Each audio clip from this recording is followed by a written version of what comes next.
Hello my dear friend. Global education centre के online classes में आपका बहुत बहुत स्वागत है। आज हम काफ़ी महत्वपूर्ण जो है क्वेश्चन पे बात करेंगे। इसमें लगभग 30 क्वेश्चन होगा। ये स्टेट और सीटेट के लिए काफ़ी महत्वपूर्ण सवाल है, जो कहीं ना कहीं प्रीवियस ईयर में आया हुआ क्वेश्चन है। इससे आपको डायरेक्टली या इनडायरेक्टली क्वेश्चंस ज़रूर देखने को मिलेगा। तो इस क्वेश्चंस को आप बहुत ही ध्यानपूर्वक देखेंगे और इस वीडियो को लास्ट तक देखेंगे, तभी समझ में आएगा। इससे पहले मैंने जो है इस पे बहुत सारा 8-10 लेक्चर दिया है। उस लेक्चर को पहले देख ले आप मेरे यूट्यूब चैनल पे, और उस यूट्यूब चैनल को लाइक और सब्सक्राइब और शेयर कर दे और बेल आइकन को दबा दे, जिससे आपको हमेशा टाइम टू टाइम नोटिफिकेशन मिलती रहेगा हर वीडियो का। चलिए हम देखते हैं। आपको इसमें 30 क्वेश्चंस, एक एक क्वेश्चंस करके आपको जो है सोचना है पहले, उसके बाद उस पर अपने मन में एक आंसर को रखना है, उसके बाद ही आपको जो है इसका आंसर देखना है। चलिए पहला क्वेश्चन है, गणित सभ्यता और संस्कृति का दर्पण है, यह कथन किसने कहा है? तो ये ट्रिक आपको बता चुका हूँ। सबसे पहला लेक्चर था उसमें आपको बताया गया था इसका ट्रिक। पूरे जितने भी साइंटिस्ट है और कौन किसने गणित के बारे में क्या बोला है उसके बारे में एक ट्रिक है। उस ट्रिक के वीडियो को जाकर आप पढ़ लीजिए, वहाँ से आपको सब याद हो जाएगा। तो वहाँ पे आपको बताया गया था कि हागवेन साहब ने जो है इसने बोला है गणित जो है सभ्यता और संस्कृति का दर्पण है। चलिए दूसरा सवाल है आपको, प्राथमिक स्तर पर गणित का क्या महत्व है? सांस्कृतिक है, सामाजिक है, धार्मिक है या आपका मानसिक है? तो सांस्कृतिक जो है, सांस्कृतिक से इसका कोई मतलब नहीं है कि आपका क्या रीति रिवाज है। सामाजिक से भी इसका कोई मतलब नहीं है। सामाजिक का थोड़ा बहुत है, लेकिन वो व्यवहारिक ज़्यादा आता है, यूज होता है। सामाजिक कम यूज होता है। धार्मिक और मानसिक, जब मानसिक रहे तो आपको मानसिक यूज होगा, जब व्यवहारिक रहे तो पहले व्यवहारिक आएगा, इसके बाद मानसिक आएगा, और दोनों रहे तो आपको दोनों होगा। तो यहाँ पर सामाजिक नहीं होगा और धार्मिक तो होगा ही नहीं, सांस्कृतिक नहीं होगा। दो ऑप्शन में आपको कन्फ्यूजन है, सामाजिक और मानसिक। तो सामाजिक नहीं हो सकता, सामाजिक से अच्छा आपका ऑप्शन मानसिक मिल रहा है, तो आप मानसिक यहाँ होगा। तो दूसरा का आंसर मानसिक होगा। तीसरा है उपलब्धि परीक्षण एवं नैदानात्मक परीक्षण में क्या अंतर है? उपलब्धि का मतलब है आपका पूरा शैक्षिक जो है, शैक्षिक का क्या महत्व है? पूरे जो है 1 साल का ड्यूरेशन जो होता है किसी भी शैक्षिक 6 क्लास मान लीजिए कि है, उसका क्या उद्देश्य है पूरे 1 साल पढ़ने के बाद? नैदानात्मक का मतलब है कि इसका जो है इसका टेस्टिंग किया जाए, यानी कि पहले ही शुरू में ही। ये दोनों में मात्र उद्देश्य का फ़र्क है। तो इसमें प्रकृति का फ़र्क नहीं है, कठिनाइयों का स्तर अलग अलग नहीं है। इसमें जो है उद्देश्य का मेनली है, उद्देश्य का फ़र्क है। तो आप इसमें उद्देश्य ए नंबर पे आप जा सकते हैं। इसके बाद मनुष्य के जीवन की गतिविधियों में गणित का सर्वाधिक उपयोग होता है, वह है सांस्कृतिक, मनोवैज्ञानिक, सामाजिक और आर्थिक। और आर्थिक देखिए यहाँ होना चाहिए आर्थिक, लेकिन आर्थिक और सामाजिक दोनों है, तो ये सबसे बेस्ट ऑप्शन है, तो आपका सी होगा। इसके बाद कौन सा कार्य अध्यापक से संबंधित नहीं है? योजना बनाना, मार्गदर्शन करना, शिक्षण करना, बजट बनाना। बजट बनाना काम नहीं है, ये तो संसद भवन का काम है। चलिए आगे देखते हैं। आगे जो है इसमें छठा प्रश्न है, सर्वाधिक प्रभावशाली शिक्षण सामग्री है क्या? अप्रक्षेपित, प्रत्यक्ष अनुभव, प्रक्षेपित, यानी कि प्रक्षेपित का मतलब है कहीं प्रोजेक्ट वगैरह पर जो है प्रक्षेपण कर कर उसको दिखाना, प्रोजेक्ट करके, तो वो चीज़ नहीं होगा। अप्रक्षेपित जो नहीं प्रोजेक्ट करके नहीं दिखाया जाए, प्रत्यक्ष अनुभव कराया जाए, वो सबसे बेटर है कि आपको उसके सामने भी रिप्रेजेंट किया जाए हर चीज़ को, वस्तु को, तब वो प्रत्यक्ष अनुभव करो, वो सबसे अच्छा तरीका है। तो ये आपका बी हो जाएगा इसमें। इसके बाद 7वां नंबर है, वस्तुनिष्ठ परीक्षण की सर्वाधिक महत्वपूर्ण विशेषता है विश्वसनीयता, वैधता, वस्तुनिष्ठता, उपयुक्त सभी। तो इसमें आपका विश्वसनीय जो है होता ही है, वैधता भी होता है, वस्तुनिष्ठ भी होता है। ये तीनों ऑप्शन यहाँ होगा। ये तो प्राकृतिक ही है गणित का। इसके बाद 8वां है, गणित सभी विज्ञानों का सिंह द्वार एवं कुंजी है। यह भी ट्रिक के माध्यम से आपको बताया गया है। ये रोजर बेकन होगा, ए नंबर ऑप्शन। इसके बाद जो है आपका गणित के अध्ययन से एक बच्चे में किस गुण का विकास होता है? आत्मविश्वास, तार्किक सोच, विश्लेषक, या इनमें से सभी? ये सभी होगा। ये सब आपको बताया गया है। 10वां जो है, प्राथमिक स्तर पर गणित का महत्व है सांस्कृतिक, मानसिक, व्यवहारिक, आध्यात्मिक। देखिए यहाँ मानसिक व्यवहारिक दोनों आया है, तो सबसे पहले आपका एक ही ऑप्शन अगर देना है तो इसमें व्यवहारिक होगा। तो व्यवहारिक इसमें आ जाएगा इसके साथ। उसके बाद मानसिक आता। इससे पहले आपको मानसिक दिया गया था, वहाँ व्यवहारिक नहीं था इसलिए। इसके बाद 11 में है सामान्य से विशिष्ट का सिद्धांत निम्न में से किस में प्रयोग हुआ है। जो शिक्षण विद्या का फर्स्ट लेक्चर था उसमें आगमन और निगमन विधि पढ़ाया गया है। आगमन विधि में यह कहा गया है कि जब कोई गेस्ट आता है, आगमन में आता है, जब कोई गेस्ट आता है तो बच्चों के लिए क्या होता है, वो विशिष्ट हो जाता है, यानी कि विशेष हो जाता है। वो चला जाता है तो सामान्य हो जाता है। इसमें सामान्य से विशिष्ट है, तो सामान्य से विशिष्ट। आगमन में था विशिष्ट से सामान्य, तो ये निगमन हो जाएगा, जस्ट उसका उल्टा है, अपोजिट है। तो 11 का आपका बी आंसर हो जाएगा। इसके बाद 12 नंबर क्वेश्चन है, गणित में किस विधि में प्रायः सूत्र तथा नियम की सहायता लेते हैं। हम सूत्र और नियम बता देते हैं, उसके बाद बहुत सारा एग्जाम्पल करवाते हैं। तो ये आपका जो है इसमें निगमन विधि आ जाएगा।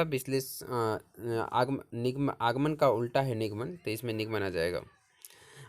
इसके बाद जो है 13 नंबर सवाल है आपका, छोटी कक्षाओं में गणित विषय में रुचि उत्पन्न करने के लिए पढ़ाने का तरीका होना चाहिए, कौन सा होना चाहिए।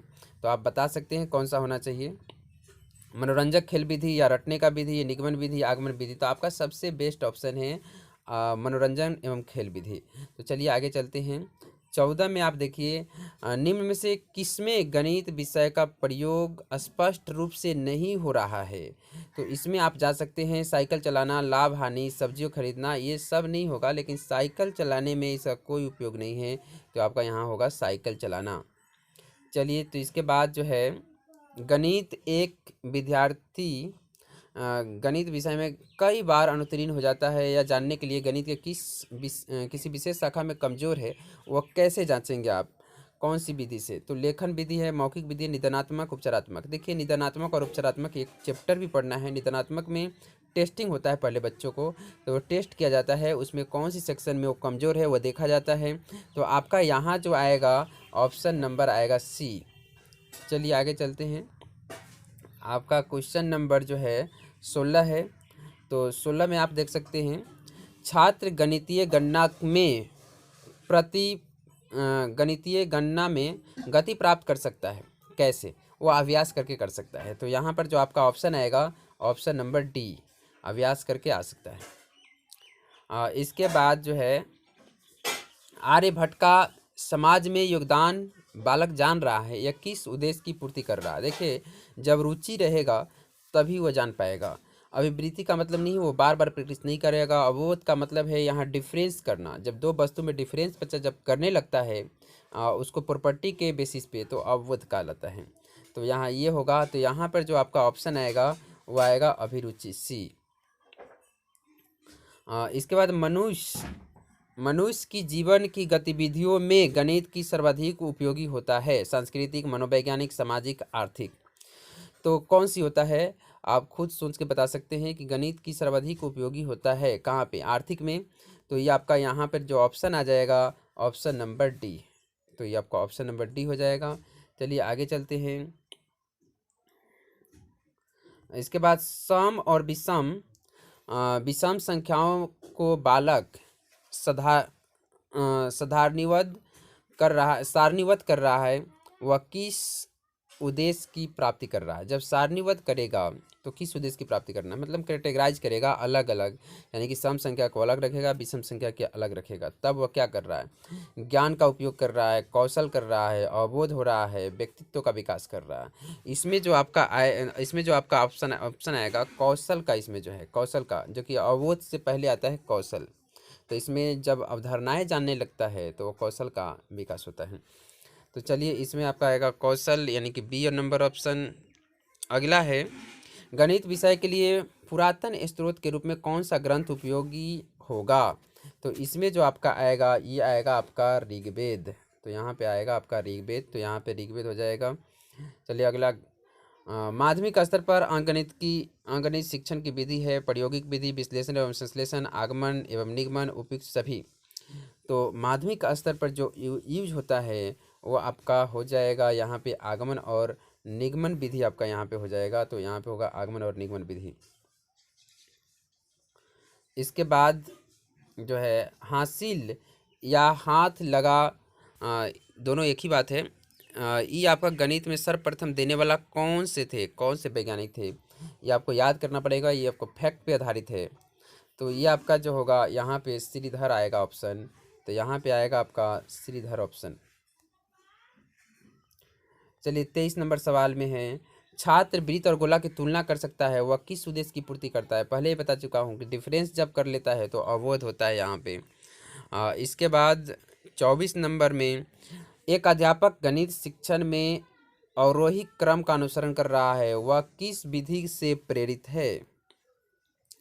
अवरोही क्रम सजा पा रहा है, तो यहाँ पे जो आपका आएगा ऑप्शन नंबर प्रयोगशाला विधि में तो ये नहीं करेगा। आगमन विधि, संश्लेषण विधि, निगमन विधि, तो ये आपको इसमें आएगा आपका निगमन विधि। तो इसमें आपका आएगा निगमन विधि। चलिए नेक्स्ट चलते हैं। इसमें 25 में आप देखिए, प्रयोगशाला विधि किस विधि का विस्तृत रूप है। देखिए आगमन में भी हम पूरे डिटेल से बताते हैं, उसके बाद जो ऑप्शन आता है लास्ट का प्रयोगशाला में ही ले जाके और सिखा सकते हैं। अगर आगमन में नहीं सीख पाता है कोई बच्चा तो इसके नेक्स्ट स्टेप होगा, इसमें आगमन विधि के बाद आता है, तो ऑप्शन नंबर डी हो जाएगा। किसी खेत के क्षेत्रफल ज्ञात करने में सहायक विधि होगा। आगमन विधि, निगमन विधि, क्रिया विधि, प्रदर्शन विधि। देखिए करके सीखने वाला विधि जो है क्रिया विधि, ये सबसे उपयुक्त विधि होगा। तो यहाँ पर आपका आएगा ऑप्शन क्रिया विधि। चलिए 27 नंबर में जो है आप देख सकते हैं, 27 नंबर में, किसी वृत्त की परिधि एवं व्यास में संबंधित स्थापित करने वाला कौन सी विधि सहायक है। तो संश्लेषण विधि, प्रयोगात्मक, आगमन, प्रदर्शन। तो सबसे अच्छा जो है आप संबंध ज्ञात करना है तो प्रयोगात्मक विधि यहाँ पे उपयुक्त माना जाएगा। तो आपका होगा प्रयोगात्मक, बी नंबर ऑप्शन।